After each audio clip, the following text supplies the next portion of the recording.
All right, Talk Tickers fans, get ready, because we are headed straight into Disney's earnings call. Straight from this morning, November 14th, 2024. You know we got the transcript ready? And all the stock info. Buckle up. It's going to be a wild ride. Yeah, and you know what's really fascinating about this one is that Disney, they aren't just giving us numbers. They're really laying out their vision for the future. Yeah, it's not just like, here's our performance for the quarter. It's like... It's a strategic playbook. It's a peek behind the curtain. What are they going to do over the next few years? And the show they're putting on is pretty impressive. Multi-year plans. Huge push into streaming. And get this, ESPN is going solo. In the streaming game. That's right. How?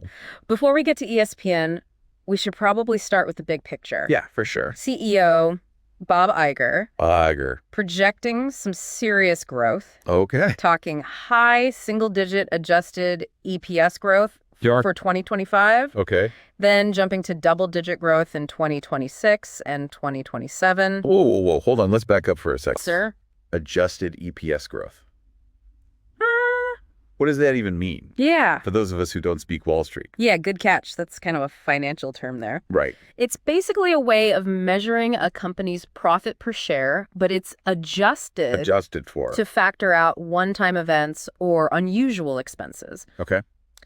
So you kind of think of it like it gives investors a clearer picture of the core profitability of the business. So it's like, what are they really making? Exactly. And in Disney's case, it's looking pretty strong. So they're saying, hey, we're making money. We're going to make even more. In the future, yeah. Yeah. But even the happiest place on earth, has its challenges, right? Yeah. I mean, the parks took a hit from the hurricanes. Of course. And launching this new Disney Treasure cruise ship. Yeah, that's not cheap. It's not cheap. No. So they're anticipating some headwinds in Q1 of 2025. Okay. But overall, the parks are bouncing back strong. And it's not just about theme parks anymore, right? They're doing cruises. Yeah, cruises, international expansion, even the metaverse. Hold on, metaverse. Yeah, like Mickey Mouse avatars. Mickey Mouse avatars sipping virtual Dole Whips. That's right. That's a whole other deep dive. We could spend a whole episode on that. Yeah, we'll have to get there. Yeah, another time. But for now, let's focus on what's happening right now. Okay. And right now, the real star of the show is streaming. Okay. Disney is pulling in 174 million subscribers. Wow. Across Disney Plus and Hulu. Yeah. And they're about to shake things up even more. Okay. By adding ESPN Plus as a tile within Disney Plus on December 4th. So they're building like this ultimate bundle. One subscription to rule them all. But wait, great. They're not stopping there. Right. Because I heard something about ESPN launching its own standalone streaming platform. That's right. Coming in early fall 2025. Early fall 2025. It's their play to become the undisputed king of sports streaming. Okay. Complete with integrated betting, AI-powered personalization. Probably a whole lot of features we haven't even imagined yet. So what are they saying, like... We're going to dominate streaming. Yeah. Whether you're into fairy tales, superheroes, or touchdowns. Yeah, all of it. All of it. But let's be real here. Okay. Content is what drives those numbers. Absolutely. Right. Content is king. Content is king, and Disney's got... They've got content in spades. Yeah, and they're riding high on the success, right, of recent hits. Yeah. Inside Out 2, Deadpool and Wolverine. They're making it very clear. Yeah. That these blockbusters aren't just box office wins. Yeah. They fuel the entire Disney machine. So what does that mean? It means they drive subscriptions to Disney Plus. Okay. They inspire merchandise that flies off the shelves. Okay. They bring more people to the parks. Yeah. It's a chain reaction, and Disney is a master at leveraging it. So it's not just about that box office. It's about the whole ecosystem. The whole ecosystem. Of revenue streams. Yeah. It all starts with that great content. So a hit movie isn't just a movie anymore. It's like a spark. It ignites a whole chain reaction. Yeah, and it sounds like they've got a lot more sparks coming. Oh, yeah. They're already teasing major titles for 2025, like Captain America, Brave New World, Lilo and Stitch. Lilo and Stitch, okay. Zootopia 2. Zootopia 2, and yet another Avatar installment. Another one. Oh, my goodness. They know content is king. Yeah. And they're showing no signs of slowing down. But all this content, all these platforms, it's got to be costing a fortune. It is. How are they planning to make all of this profitable? That is the question. Yeah. The billion-dollar question, or should I say the multi-billion-dollar question? Yeah, that's probably more accurate. Their target is to reach double-digit profit margins in streaming by 2026. Okay, but how? How? It's a combination of subscriber growth, Okay. strategic price increases, Uh-huh. and the power of ad tech. Ad tech, so they're not just relying on those subscription fees. They're going after the ad dollars. Right. And they're really excited about their proprietary ad platform. But everyone's trying to figure out ad tech, right? They are. What makes Disney think they can win? They brought in a secret weapon, Adam Smith, former YouTube exec, Oh, wow. to lead their streaming tech charge. So more than just slapping ads on movies. Much more. What else? Think personalized recommendations, Okay. seamless integration across platforms, Mm-hmm. maybe even some innovative ad formats we haven't seen before. Interesting. Yeah. And they're tackling password sharing, too. That's right. Starting in Latin America, rolling it out to over 130 countries. That's a bold move. It is. Okay, so we've got them conquering the streaming world, building on their park empire, diving headfirst into the metaverse. That's right. But you know what they say? The devil is in the details. Always. So let's zoom in a little bit and see what else this earnings call revealed. Let's do it. Welcome back to Talk Tickers. We are still digging through this Disney earnings call. We've laid out their grand vision. Now it's time for the details. You know, I love the details. Let's get down to business. Let's do it. We've talked about content being king. Content is king.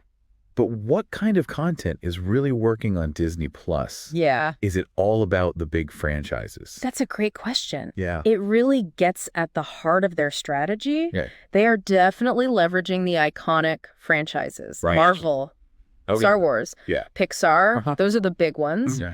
But they're also being smart about diversifying. So it's not just all superheroes and lightsabers. Not at all. They're investing in a mix of family-friendly content, documentaries, even some edgier stuff like Deadpool. Okay, interesting. And they're seeing success with original series, too. Oh, yeah. Like what? The Mandalorian for Star Wars fans, Mm-hmm. WandaVision for the Marvel crowd. Okay, so they're casting a wide net. They're trying to appeal to a broad audience. Yeah, makes sense. But how does this compare to what other streaming giants are doing? Yeah. Are they following the same playbook? It's a little bit of both. Okay. Like Netflix, for example, known for its huge library Yeah, and its focus on original content. right. But they're not necessarily tied to those established franchises in the same way that Disney is. And what about HBO Max? I mean, they've got Game of Thrones, Yeah. DC Comics. They do, but they've taken a bit of a different approach, focusing more on premium, adult-oriented content. Okay. So Disney, on the other hand, Yeah. leaning into that family-friendly brand, Yeah. which gives them a unique advantage. Yeah, they've got that built-in audience, right? That's right. Of kids and families who grew up with Disney, Yeah. and now they're bringing them all into the streaming world. Sexy. But let's get back to ESPN for a sec. Okay. They're going all in on this standalone platform. They are. But is it really a slam dunk? You're right. I mean, The sports streaming market is getting pretty crowded. yeah, you've got Fubo, DAZN. You got the traditional cable companies getting in on the action. Yeah, But Disney's betting on brand recognition right? and their massive library of live sports. Yeah, and let's not forget about those integrated betting features. That's right. Could be a game changer. A game changer. Imagine watching a game Yeah. and placing a bet Yeah. all on the same platform. Yeah. Pretty powerful for sports fans. Yeah, they're really creating this one-stop shop for everything. That's the idea. But what about the tech side of things? Uh-huh. We talked about Adam Smith, Yep. his YouTube background. Yep.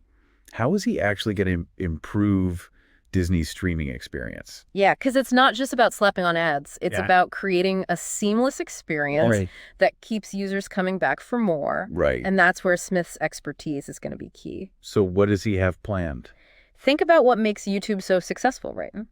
Okay. Personalized recommendations. Hmm. A huge library of content, easy to search, easy to discover, and a user interface that just works intuitive and engaging.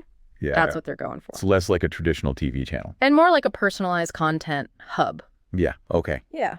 But I got to ask about this password sharing crackdown. Oh, yeah, that's a big one. Is that really going to make a difference financially? It's a gamble. I mean, haven't people been sharing passwords forever? It's true. They Yeah. risk alienating some customers, Right. but they're hoping the potential revenue gains outweigh the losses. Yeah. And they're not the first ones to try this. Not at all. Netflix has already done it. Yeah. It seems to be working for them. So it's probably a trend we're going to see more of I think so. as streaming companies try to, hold on to those subscribers. Yeah. But let's shift gears for a second. Sure. Let's talk about those analyst questions. Okay. They were really curious about Disney's linear networks, Uh-huh. like ABC, ESPN. Yeah, in this increasingly streaming-centric world. Yeah, what's the plan there? What's the plan? Are these networks going extinct? It's a valid question. Yeah. Linear TV's facing some challenges as people cut the cord, Right. embrace streaming. Right.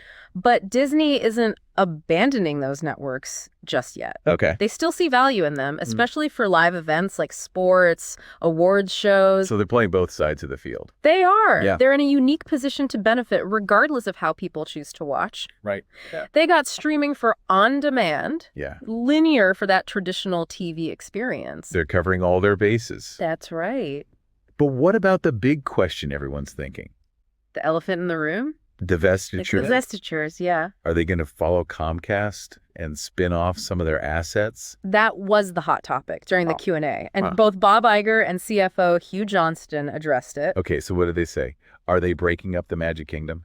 Not so fast. Okay. They made it very clear that they see Disney as already consolidated, Yeah. streamlined, Okay. no need to sell anything off So they're doubling down. on their existing assets Interesting. and their current strategy. Yeah. For now. But let's not forget about the metaverse. The metaverse. That whole wild, frontier, Unparalleled. virtual worlds, digital experiences. Yeah. That partnership with Epic Games, Right. that's a clear sign they're taking this seriously. Definitely. But what are they actually planning to do there? Well, that's the million-dollar question. Yeah. Unfortunately, they didn't give us a lot of details on this call. Okay. They mentioned the Epic Games partnership, Uh-huh. but they were pretty tight-lipped. So it's kind of a mystery box For now. for now. It is. But, we'll be keeping an eye on this. Of course. We'll dig deeper as more information comes out. Absolutely. Because the metaverse, it's either going to be the next big thing. Or the biggest flop. Right. And Disney's not going to miss out on either scenario. No, they're not. All right, Talk Tickers listeners. Final round of our Disney earnings call, Deep Dive. Time to talk numbers. They dropped some impressive guidance. Yeah, projecting some serious growth. But what's driving all this? It's a multifaceted approach, but streaming is a major driver. Okay, so how are they going to hit those profit margins? They're aiming for double-digit margins in streaming by 2026. Okay. Three-pronged approach. Lay it on me. First, continued subscriber growth. Okay. Adding ESPN Plus to the Disney Plus bundle. Right. Launching that standalone ESPN streaming platform. Yeah. Expanding internationally. So more subscribers equals more revenue. Exactly. What about price hikes, though? Yeah, it's like... Are we going to see those? They've already hinted at it. Right. Let's be honest, every streaming service is doing it. Yeah, that's true. But they're hoping to offer more value. Okay. ESPN Plus bundle, more content. Right, more bang for our buck. Exactly. But there's a third piece to this. Yeah, ad tech. Ad tech, right? Disney's betting big on their ad platform. They brought in Adam Smith from YouTube, Right. hoping he can replicate some of that YouTube success. So it's not just about throwing any old ads up there. No, it's about targeted advertising. Right, right. Using data and technology to reach the right people. That's where it gets interesting. It does. If they can figure that out, unlock a whole new revenue stream. Not just for streaming, Oh, but wait. for the whole business. Yeah, think about it. Personalized ads for merchandise based on what you watch. Targeted promos for park experiences. Yeah, it's all about that ecosystem. It's pretty mind-blowing. It is. Content, data, advertising, Yeah. all working together. Working in harmony. But streaming's just one piece of the pie. Right. What about the parks? The parks are back in full swing. Yeah. Disney's investing heavily. Okay. New attractions, experiences, international expansion. They're not ignoring the metaverse either. The metaverse. We talked about it earlier. We did. You think they're missing out by not being more aggressive? It's hard to say. Yeah. It's still so early. Yeah. It's unclear if it'll live up to the hype. Right. They might be waiting to see how things shake out. Yeah. Better to be a fast follower sometimes Sometimes it is. than jumping in too early. Yeah, But, no company's perfect. that's true. What are some of the challenges they might face? Competition's always a factor. Yeah. Streaming, entertainment, you name it. Mm-hmm. They're up against Netflix, Amazon, Apple. It's a tough crowd. And we can't forget about the economy. Right, right. Recession could impact spending. And that means streaming subscriptions, park vacations, That's right. all that fun stuff. Yeah, But they've been through tough times before. they have. And they've got Bob Iger at the helm. A seasoned captain. Mhm. Okay, before we wrap up, Yeah. time for everyone's favorite segment. Oh, yeah. This is not financial advice. Hit me with it. Okay, picture this. Okay. Disney's going all in on streaming, right? Yeah. Betting big on that standalone ESPN platform. What if they offered something crazy to get people to subscribe? Okay. Something irresistible. I'm listening. Limited time offer Yep. to really get people to cut the cord. Okay. Join the Disney streaming family. All right, I'm intrigued. What are you thinking? Okay, here it is. Okay. What if, for a limited time, Yeah. they offered a bundle? Okay. Disney Plus, Mm-hmm. Hulu, Mm-hmm. and the new ESPN streaming platform, Yeah. all for the same price as an annual subscription to ESPN Plus. Whoa, that's a bold move. It is. Short-term hit, but long-term gains. Exactly. Flood the market with subscribers. Yeah. Give them a taste of that Disney experience. Yeah. Get them hooked. And once they're hooked, they're going to stick around. It's a classic land grab. Yeah. Sacrifice short-term profits for long-term dominance. Who wouldn't want all that Disney stuff? For the price of one sports service, It's tempting. it is tempting, but it's risky. Of course. They got to be ready for that surge of new subscribers. This is all hypothetical, of course. Of course. This is not financial advice. Not financial advice. Just a thought experiment. It's a fun one, though. It is fun to think about. How Disney could really shake things up. And that's what Talk Tickers is all about. Giving you the insights. Understand these earnings calls. And make informed decisions. So stay tuned to Talk Tickers, We'll be back with more deep dives. helping you navigate the world of business and finance. Absolutely. And as always, Always. do your own research. Do your own research. Talk to a financial advisor Talk to a financial advisor. before making any decisions. Absolutely.